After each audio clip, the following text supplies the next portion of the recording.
video out there showing Trump as he really is. So you got something for me? Yes, I do. Oh my gosh, this is real. Actor and comedian Tom Arnold's new show on Viceland, The Hunt for the Trump Tapes, is being described as All the President's Men meets Curb Your Enthusiasm. Tom Arnold joins me on the show. Thanks so much for stopping by. Man, it's an honor. Okay, it's an honor to be off Twitter and just here with you in person. Well, speaking of off Twitter, I have to ask you about a tweet that you sent about Brett Kavanaugh. We're going to bring that up now because it's pretty controversial stuff. You tweeted a little bit earlier this week, alcoholism stunts your emotional growth. So if you start drinking alcoholically as a teenager, you stay a teenager emotionally until you deal with it. Explains a lot about Brett Kavanaugh, from his combative behavior yesterday to his unusual bond with teenage girls' basketball teams. He's a 12-year federal judge. You are a human being who is Tom Arnold. Yeah, but alcoholic too. An alcoholic, recovering alcoholic.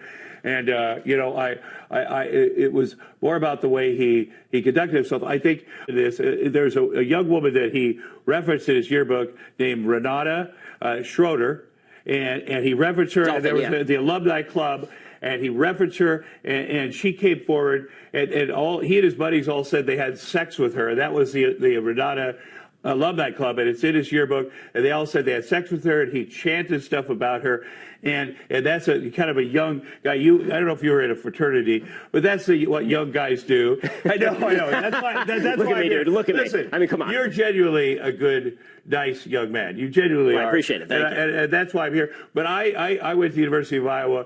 All my roommates were in fraternities. That's the sexual politics of that. No, but understand this. Does that mean you sexually assaulted somebody? That's it. No. I didn't say that. But there's an immaturity, and they go around and they say that. Well, we all had sex with her. I mean, but think about this. Dude, that's why you kind of called him a child molester. No, I did not kind of. But I'm saying that's what they did to that woman, and she came forward, by the way, and spoke and said they hurt that. If someone said I had sex with Ben Shapiro when you were in high school, they all had a game around it, and they printed it. That'd be kind of a shock because you didn't know me in high school, did you? But then they had they're up for the Supreme Court. And you're sitting there, they had this, they talked about, anyway, they humiliated this young woman. That's something that they did. So if you humiliated a girl in high school, your contention is that you shouldn't sit on the Supreme Court when you're 53? Yes. If you have not made amends to her, and you're sitting there, they're asking you questions about it, and you get surly because they're asking you questions. So for you, it's not about Christine. So for you, it's not about the Ford allegations. It's about what was in the yearbook? Well, it's about everything. It's about the lying. It's about his attitude. Can I ask a simple question? But first of all, he should not be on the Supreme Court. Here's the problem. Day one. He went out and read a statement that Donald Trump wrote for him. All these guys with Donald Trump, it's like Donald Trump is a genius. He did the most research of any president in the history. That's the problem with all these Trump guys. They read that statement from Donald Trump that kiss his butt, and everybody should go. I have a question. Yeah. Okay. Are you a believe all women guy? Do you think that all women ought to be believed? In what way? If a woman comes forward with a sexual assault allegation, well, that's sexual always harassment my first thing. allegation. Let me just tell you my story. Does it need to be verified? Does what need to be verified? A sexual assault, sexual harassment allegation. Because like a year ago, you suggested that Leanne Tweeden was coached to attack Al Franken. Oh, she was. I know Leanne Tweeden. No, 100%. I spoke to her the night before Al Franken resigned. I know her well. She was on my sports show, Best That Sports Show, period. 100%. So you don't believe all women then? No. She was coached. Leanne Tweeden was also a victim. Let me say this, Ben. When I was a kid, I was raped from the ages of 4 to 7 years old. And when I got sober in 1989 and went to rehab, and you kind of get you start clearing stuff out and you start dealing with stuff like that. You make amends to people. You call the young woman in high school. You write her a letter. You say, listen, I'm sorry that we made fun of you, Renata Schroeder. We owe you an amends, which would have been what Kavanaugh should have done.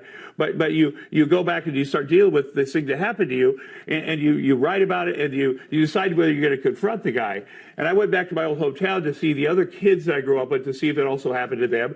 And they didn't want to speak about it because they thought it was a gay. They thought that made us gay. And so, my sister was arrested. She's for federal drug crimes. And I was at her trial, and a woman came up and said, I know who you're talking about. It's my brother-in-law that did it to you. And I know that because he also did it to his brother. And something like, that's obviously a terrible story. They said, I have to find this guy. So I got a private eye, and I found him, and I went up, and I could walk up to him at his place of business. He's a big church leader, a big businessman. It's a story. You could Google it.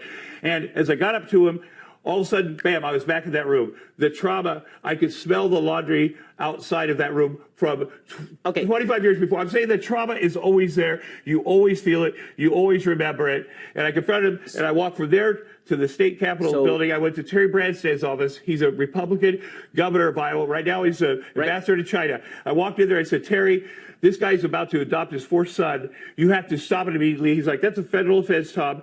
I was yelling. I walked into the governor's office yelling like these women are yelling. Yep.